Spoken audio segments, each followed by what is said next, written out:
Guys, naalala niyo ba yung Mitsubishi ASX? Hindi no? Ako rin eh.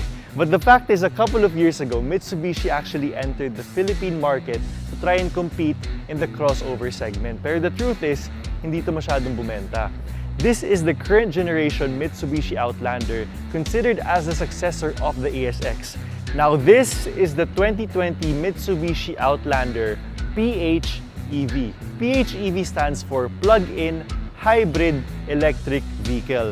Now the question is, will better fuel economy and much more premium amenities be enough to entice Filipino buyers back into the Mitsubishi Outlander?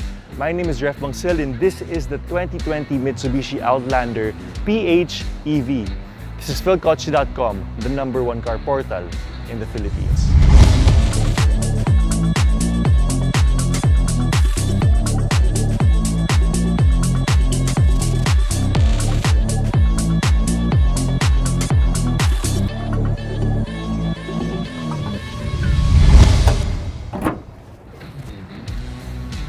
Under the hood, the 2.4-liter gasoline engine of the Mitsubishi Outlander makes 126 horsepower and 199 Nm of torque.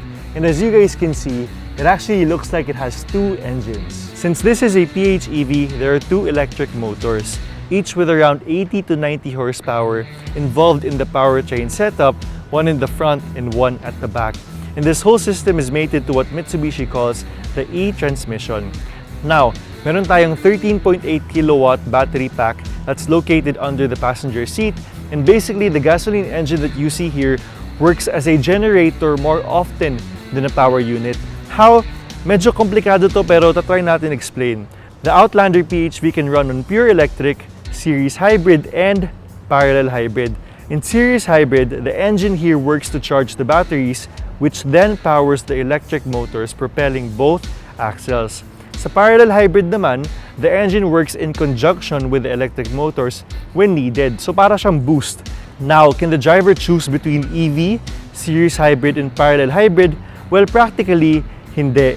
The system chooses what's deemed fit for the situation, so pipiliin niya depending sa power demand with efficiency in mind. Alam ko medyo komplikado pero to make it short, sobrang tipid ng setup niya since biased siya in using the electric motors to move the crossover. In mixed conditions, meaning city and highway drive, you can average up to around 21 kilometers per liter. Even better, you have a choice between charging the battery at home via conventional charger and nagpo-full charge siya in 5 hours. Parang cellphone, di ba? Or you can charge it while on the road through regenerative braking. Sa totoo lang, malapit na naming sao dito sa Mitsubishi. Ilang araw na rin kami nagmamaneho paikot-ikot sa Maynila at gumagamit ng Skyway Stage 3. Pero 1/4 pa lang ang nababawas sa fuel tank namin. Tipid, di ba? Woo!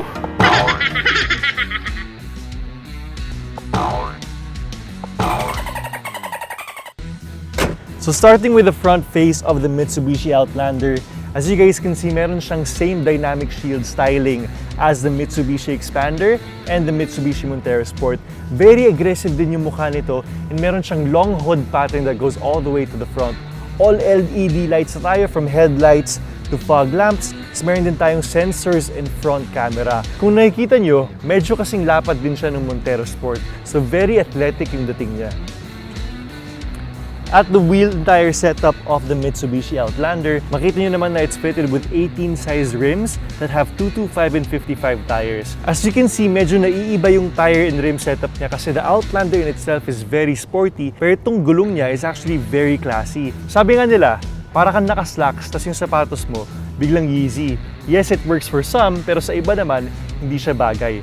Fortunately sa Outlander, actually, nag-work siya.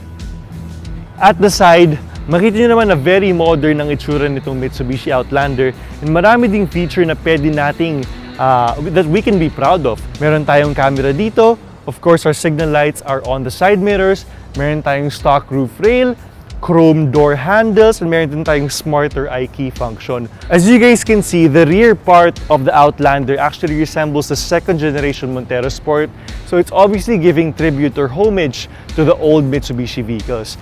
Makita nyo rin na very top-heavy itong Mitsubishi Outlander. Malalaki yung mga bintana for greater visibility. The rear of the Mitsubishi Outlander is actually one of the sides that give tribute o talagang lumalabas yung pagka-Mitsubishi niya. Kung nakikita nyo, parehas na parehas siya sa Mitsubishi na second generation, parehas yung placement ng ilaw, parehas yung placement ng emblem, and marami pang details that actually give it a Mitsubishi design. Of course, meron din tayong third brake light, meron din tayong rear spoiler, of course, meron tayong rear wipers, and of course, a rear view camera. Aside from that, meron din tayong mga rear parking sensors, and of course, a faux skid plate on the lower half. All LED na rin ang ilaw natin sa Outlander. So as you guys can see, the Mitsubishi Outlander comes with an automatic tailgate with a switch right here and on the remote.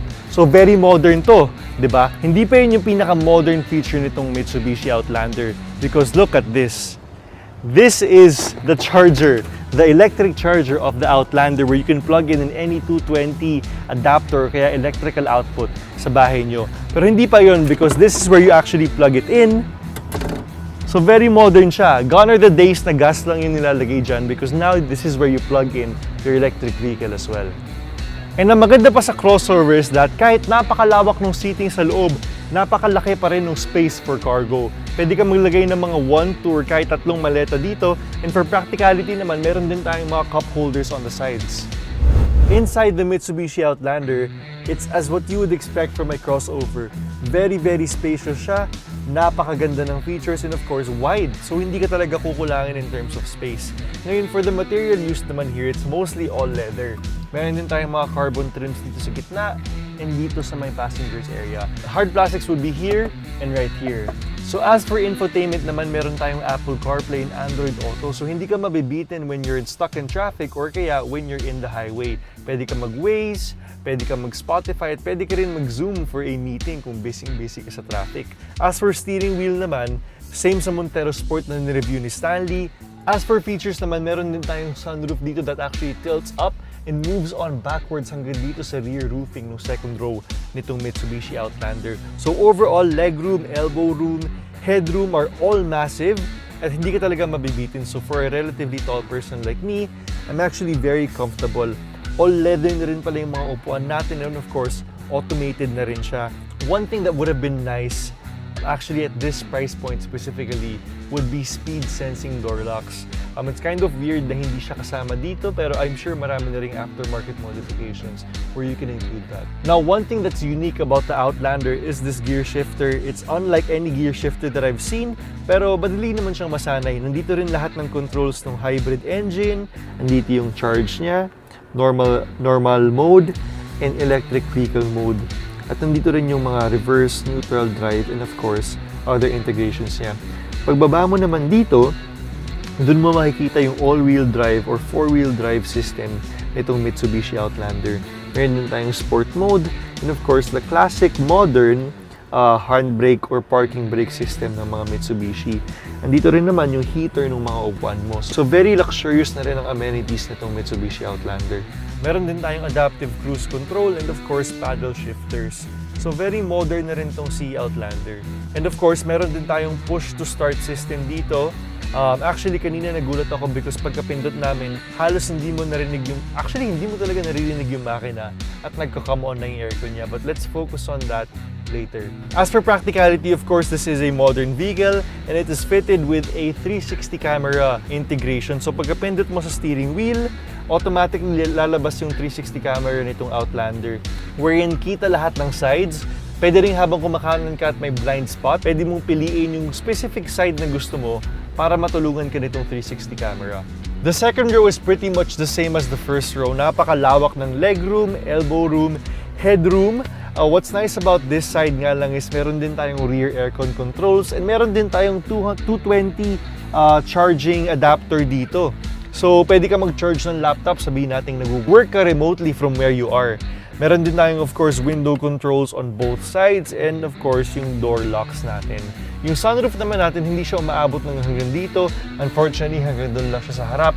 Pero napaka-premium pa rin ng features niya because, as you can see, all leather pa rin siya. Meron din tayong armrest dito sa gitna where, of course, meron ding cup holders just in case apat lang kayo na bumabiyahe.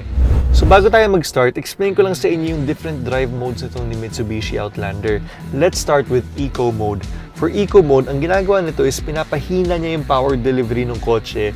In turn, of course, mas economical siya o kaya mas tipid yung kain niya ng gas. For EV mode naman, electric motors lang ang gagana pero syempre dapat may charging battery natin. Ito yung pinakatipid na mode nitong Mitsubishi Outlander. Tapos meron tayong normal mode. The normal mode, ang ginagawa nito is the system chooses the most efficient way to tackle any type of road situation based on demand and charge ng battery ng kotse, whether pure EV siya o kaya hybrid mode. Moving on, meron din tayong battery save mode.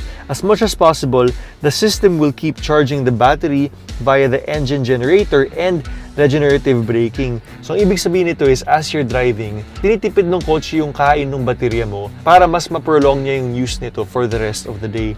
Tapos, meron din tayong battery charge mode. Ang ginagawa nito is the engine is always on to charge the battery, pero electric motors pa rin yung main propulsion. So, ang ginagawa nito basically is, habang umaandar ka, charge na yung baterya mo for, of course, a later EV use. Ang dami no, pero sa totoo lang, kahit anong piliin mo sa mga to, hindi ka mabibitin sa power delivery. The only difference lang is the rate ng charging and if may tunog ba yung makina or wala. You actually have two choices if you plan to buy one of these. Use it in pure EV mode every day, then charge it at home via a normal socket. Ito naman yung sobrang tipid sa gasolina. Or, don't charge at home and let the car charge itself on the road. Tipid pa rin, pero mas tipid pa rin pag chinarge mo ito sa bahay. So now we're driving the Mitsubishi Outlander. Nang unang-unang mararamdaman mo is lamang talaga si Mitsubishi in terms of suspension. Actually, that's a huge factor kung bakit a lot of people go for Mitsubishi as compared to other brands kasi hindi mo talaga matatalo yung suspension niya. Even with other models such as the Montero or the Montero Sport. And that actually is reflected in the Outlander as well. Tapos napakagaan din ng steering niya. Of course, assisted ang power steering natin. Very, very light and it's everything that you would expect from a modern vehicle. Electric vehicle ka naman, syempre electric din dapat yung power steering. Ngayon, switching in between the different drive modes. Right now, nasa EV mode tayo or kaya sa electric vehicle mode niya. So napakatahimik. Ang actually naririnig mo lang sa kotse ngayon would be my voice and of course, yung aircon niya. Switching on to another mode naman, of course, is the power saving mode. Ito yung power saving mode niya, meaning mas pinapatagal niya yung battery life ng kotse mo. In turn, mas magagamit mo siya ng mas matagal. So ito yung mga ginagamit mo kapag medyo nasa malayong lugar ka o kaya malalayong road trip yung pupuntahan mo at gusto mong i-retain yung battery na na-charge niya. Switching on to another mode now, ito naman ang ating charge or normal mode.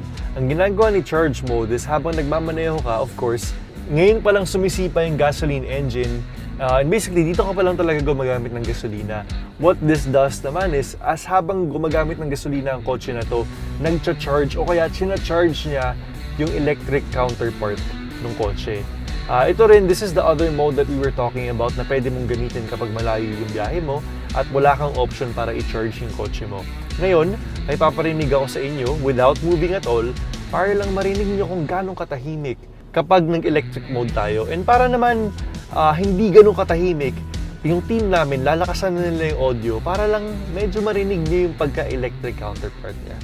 Listen to this.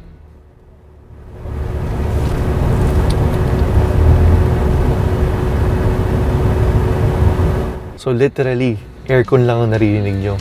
One thing that Mitsubishi could actually improve on sa next electric vehicle nila is, syempre kapag tahimik yung makina mo, mas naririnig mo yung outer elements ng mundo or kaya road noise. So if they could somehow improve the insulation a little bit, that would be better. Kasi napakatahimik talaga. Although hindi ko sinasabi na masama pa rin ang insulation nitong Mitsubishi Outlander. Napakaayos pa rin niya. Pero for an electric vehicle, sometimes we need to level it up. So, para na may comparison kayo, ibabalik ko siya ngayon sa gasoline counterpart para ma-charge din yung baterya natin.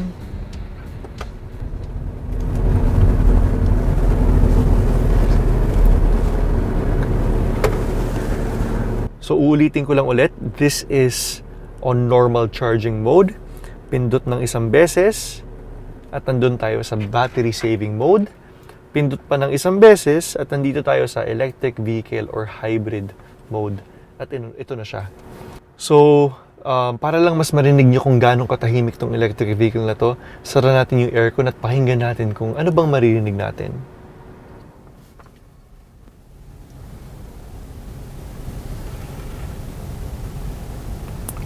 So literally parang nakapatay yung kotse, but actually naka-on siya, and you can even drive in this way. So yan, medyo mas naririnig natin yung outer elements.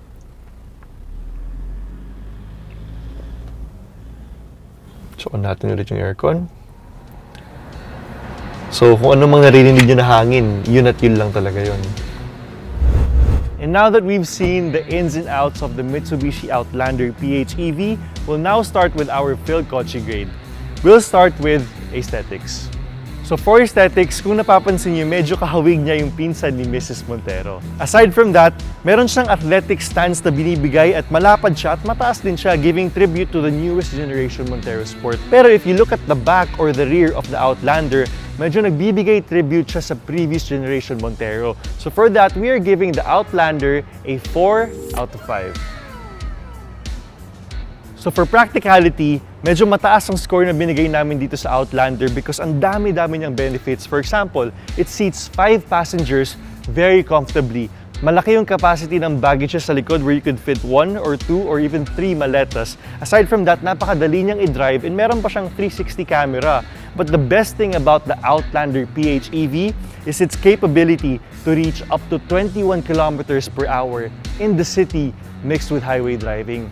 Saan ka naman makakahanap nun? So for practicality, the Outlander gets a 5 out of 5.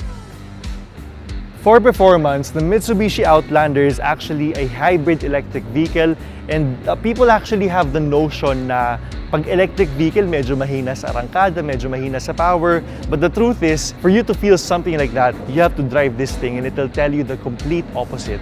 Because napakaganda ng power delivery nito, napaka-light ng handling niya, it's very easy to drive, and aside from that, it's actually one of the lightest and more modern vehicles that we've driven in the market today. So for that, we are giving the Outlander a 5 out of 5. So for value for money, the Mitsubishi Outlander is priced at 3 million pesos. Medyo mataas yun, so a lot of people will actually opt for the Mitsubishi Montero Sport instead. So for that, we are giving it a 2 out of 5. So for our Phil Kotche score, with very outstanding practicality, outstanding performance, and notable aesthetics, with a little bit on the high side of pricing, we are giving the Outlander a 4 out of 5.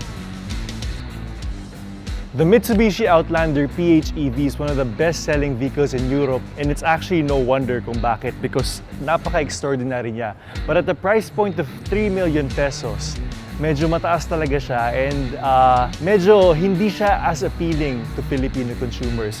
But the best thing about this is, this gives us a preview of the much cheaper alternatives that Mitsubishi can produce in the future in terms of electric vehicles. But if you have the means to look for a hybrid electric vehicle alternative for your family, then by all means, the Mitsubishi Outlander PHEV is here and ready for you to own.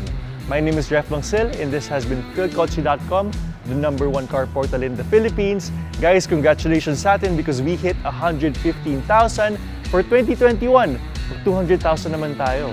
Kaya natin yan. We'll see you guys next time. Thanks for watching. Don't forget to subscribe to Phil Kotche, the country's #1 online car portal.